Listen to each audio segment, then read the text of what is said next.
ఇలాంటి పరిస్థితుల్లో ఇంత సమర్థవంతంగా ఆ వయసులో ఆయన బుల్డోజర్లు ఎక్కి అసలు చేరలేని ప్రదేశాల్లో, వెళ్ళలేని ప్రదేశాల్లో కూడా ఆయన బుల్డోజర్ ఎక్కి, ఆయన పొక్లైనర్లు ఎక్కి, ట్రాక్టర్లు ఎక్కి గౌరవ ముఖ్యమంత్రి గారు అది అప్రిషియేట్ చేయాల్సింది పోయి ఆయన విమర్శించడం ఇది సరైన పద్ధతి కాదు, మార్చుకోవాలి వైసీపీ నాయకులు.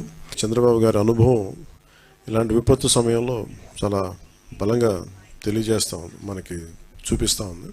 ఇలాంటి పరిస్థితుల్లో ఇంత సమర్థవంతంగా ఆ వయసులో ఆయన బుల్డోజర్లు ఎక్కి అసలు చేరలేని ప్రదేశాల్లో, వెళ్ళలేని ప్రదేశాల్లో కూడా ఆయన బుల్డోజర్ ఎక్కి, ఆయన పొక్లైనర్లు ఎక్కి, ట్రాక్టర్లు ఎక్కి గౌరవ ముఖ్యమంత్రి గారు అది అప్రిషియేట్ చేయాల్సింది పోయి ఆయన విమర్శించడం ఇది సరైన పద్ధతి కాదు, మార్చుకోవాలి వైసీపీ నాయకులు. చంద్రబాబు గారి అనుభవం ఇలాంటి విపత్తు సమయంలో చాలా బలంగా తెలియజేస్తూ ఉంది, మనకి చూపిస్తూ ఉంది. ఇలాంటి పరిస్థితుల్లో ఇంత సమర్థవంతంగా ఆ వయసులో ఆయన బుల్డోజర్లు ఎక్కి అసలు చేరలేని ప్రదేశాల్లో, వెళ్ళలేని ప్రదేశాల్లో కూడా ఆయన బుల్డోజర్ ఎక్కి, ఆయన పొక్లైనర్లు ఎక్కి, ట్రాక్టర్లు ఎక్కి గౌరవ ముఖ్యమంత్రి గారు అది అప్రిషియేట్ చేయాల్సింది పోయి ఆయన విమర్శించడం ఇది సరైన పద్ధతి కాదు, మార్చుకోవాలి వైసీపీ నాయకులు.